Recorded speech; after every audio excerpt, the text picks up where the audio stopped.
नमस्कार बच्चों, आज की इस ऑनलाइन क्लास में फिर से एक बार आज हम पढ़ेंगे सूरदास। हम संतवाणी पढ़ चुके हैं। संतवाणी में हमने कबीर को पढ़ा, तुलसीदास को पढ़ा और कृपाराम खिड़िया के राजियारा सोरठा पढ़ा।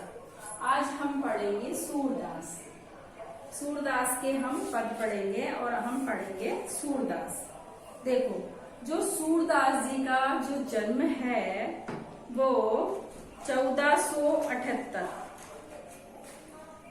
दो बार माना जाता है इनका। एक तो माना जाता है 1478, ठीक है, और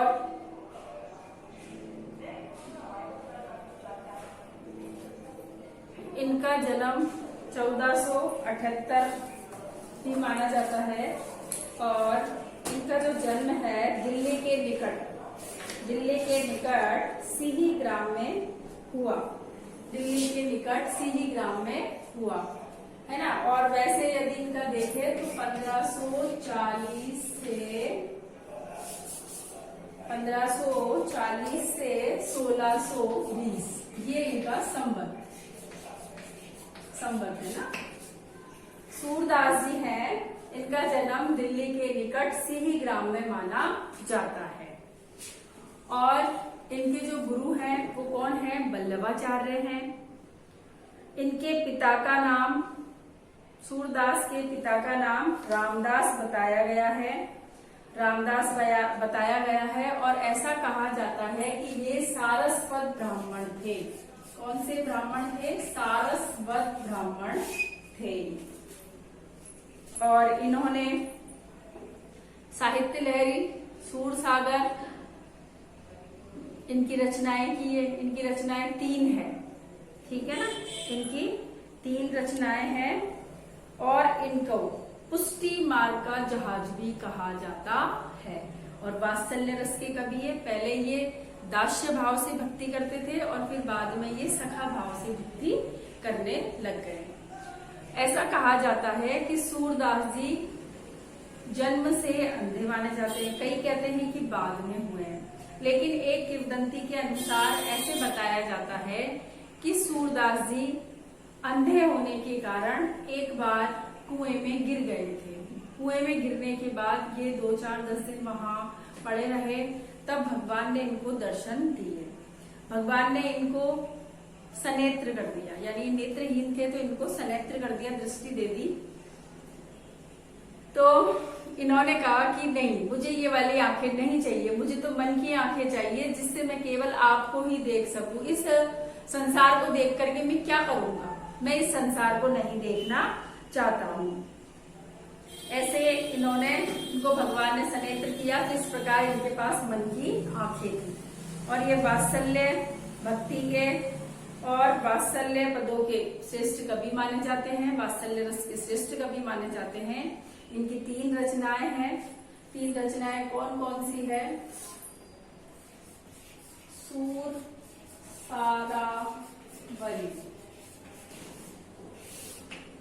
सागर और साहित्य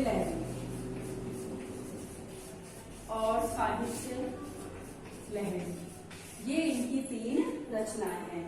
आपको जैसे मैंने पाठ शुरू करते हैं तब परिचय बता रखा है ना। जैसे इनका जन्म ये, मृत्यु ये, पिता रामदास, गुरु वल्लभाचार्य और इनकी रचनाओं के नाम। आज हम एक पद पढ़ लेते हैं, ठीक है। ये जो प्रस्तुत पाठ है वो भ्रमर गीत से लिया गया है। शायद मैंने आपको ये 10वीं में पढ़ाया होगा पहले, कि क्या होता है, एक बार कृष्ण और उद्धव जी भगवान श्री कृष्ण के बहुत अच्छे मित्र होते हैं। तो एक बार उद्धव जी और कृष्ण में ये बात होती है। कृष्ण कहते हैं कि प्रेम सबसे बड़ा होता है। उद्धव जी कहते हैं नहीं, प्रेम में इतनी शक्ति नहीं होती जितने की योग साधना में होती है। तो उन्होंने कहा ठीक है, आप ऐसा करो, आप ब्रज जाके आओ और वहां पर उन गोपियों को समझा कर आओ, उनको ये संदेश दे के आओ कि है ना, योग साधना में ज्यादा शक्ति होती है। ठीक है। तो जब वह चले गए तो गोपियों ने उनको भ्रमर का नाम दिया। उद्धव जी को क्या नाम दिया? भ्रमर का नाम दिया। अर्थात वे एक भ्रमर को संबोधित करते हुए उद्धव जी को उल्हाने देती है। ठीक है, अब पढ़ते हैं हम सूरदास का पद। हमारे हरी हारी की लकड़ी। इसमें देखो, एक तो अनुप्रास और रूपक अलंकार है। कौन कौन से अलंकार है? एक तो अनुप्रास है और एक इसमें रूपक है। गोपिया उद्धव जी से कहती है कि हे उद्धव जी, जो हमारे हरि अर्थात श्री कृष्ण है वो तो हारिल पक्षी की लकड़ी के समान है। हारिल पक्षी जिस लकड़ी पर बैठ जाता है उसे अपने पंजों में दबा लेता है, उसे छोड़ता नहीं है, उसी प्रकार हम भी भगवान श्री कृष्ण को नहीं छोड़ सकते हैं। कहने का मतलब है कि हमारे जो भगवान श्री कृष्ण है वो हारिल पक्षी की लकड़ी के समान है। मन वच कर्म नंद नंदन। मन से, वचन से, कर्म से नंद के नंदन अर्थात भगवान श्री कृष्ण को उर यानी हृदय, उर यानी हृदय, यह दृढ़ करी पकड़ी। हमने दृढ़ता पूर्वक इन्हें हृदय में पकड़कर रखा है अर्थात हृदय में बसा लिया है। जागत सोपत सपने सोतुक काने काने जकरी। जकरी यानी होता है पुकारना, जकरी यानी पुकारना। कि हम जागते हुए, सोते हुए और अपने सपनों में भी भगवान श्री कृष्ण को ही पुकारते हैं। सुनत जोग लगत ऐसी अली। हे सखी, अली यानी होता है सखी। उद्धव जी से कह रही है गोपिया, है ना, कह रही है सुनत जोग लगत ऐसो। जोग यानी योग।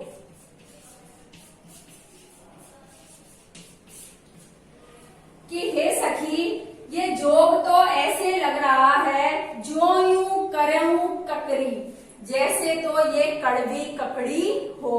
ये जोग संदेश है ना तुम्हारा, वो तो कड़वी ककड़ी के समान लग रहा है। सोई व्याधि हमें ले आए देखी सुनी न करी। व्याधि यानी होता है बीमारी, व्याधि यानी होता है बीमारी। कि हे उद्धव जी, आप तो हमारे लिए ऐसी बीमारी लेकर के आए हैं जिसे ना तो हमने पहले कभी देखा, ना कभी सुना और ना कभी भोगा। ये तो सूर तिन्हें ले दीजिए जिनके मन चक्री। चक्री मतलब होता है चलायमान। चलायमान यानी एक जगह स्थिर न रहना, एक जगह स्थिर न रहना। सूरदास जी कहते हैं कि गोपिया उद्धव जी से कहती है कि हे उद्धव जी, आपका ये जो योग संदेश है ये तो उन लोगों को ले जा करके दीजिए जिनके मन चलायमान है अर्थात जिनके मन एक जगह स्थिर नहीं रहते हैं। अब वापस से इसका दोबारा अर्थ करेंगे। हमारे हरी हारी की लकड़ी। गोपिया उद्धव जी से कहती है कि हे उद्धव जी, हमारे जो हरि अर्थात भगवान श्री कृष्ण है वो हारिल पक्षी की लकड़ी के समान है। मन वच कर्म नंद नंदन सो उर, यह दृढ़ करी पकड़ी। और हमने मन से, वचन से, कर्म से अपने हृदय में दृढ़ता पूर्वक उन्हें पकड़ करके रखा है अर्थात बसा लिया है। जागत सोवत सपने सोतुक काने काने जकरी। हम तो जागते हुए, सोते हुए और सपनों में भी काना काना को ही पुकारते हैं। सुनत जोग लगत ऐसी अली ज्यों करूं ककरी। और आपका ये एक सखी को संबोधित करते हुए कहती है कि हे सखी, ये उद्धव जी का जो योग संदेश है वह तो कड़वी ककड़ी के समान लगता है। सोई व्याधि हमें ले आए देखी रचना करी। उद्धव जी कहते हैं, वो गोपियां उद्धव जी से कहती है कि हे उद्धव जी, आप तो हमारे लिए ऐसी बीमारी लेकर के आए हैं इस योग संदेश की, जिसे ना तो हमने पहले कभी देखा, ना कभी सुना और ना कभी भोगा। यह तो सूर तिन्हें ले दीजिए जिनके मन चकरी। सूरदास जी कहते हैं कि गोपिया उद्धव जी से कहती है कि हे उद्धव जी, ये जो आपका योग संदेश है ना, ये तो उनको ले जा करके दीजिए जिनका मन हमेशा चलायमान रहता है, अर्थात एक जगह नहीं टिकता है, हमेशा अस्थिर रहता है। हमने आज सूरदास का एक पद पढ़ा, इस पद की आपको व्याख्या करनी है और सूरदास का परिचय आपको याद करना है, और जिस तरीके से मैं कॉपी में आपको काम करवाती हूँ उसी तरीके से आपको ये काम करना है। मैं डायरी लिख देती हूँ यहाँ पे, आप डायरी नोट कर लीजिए। क्या कर लीजिए? नोट कर लीजिए। सूरदास का परिचय याद करो और पद एक की व्याख्या करो।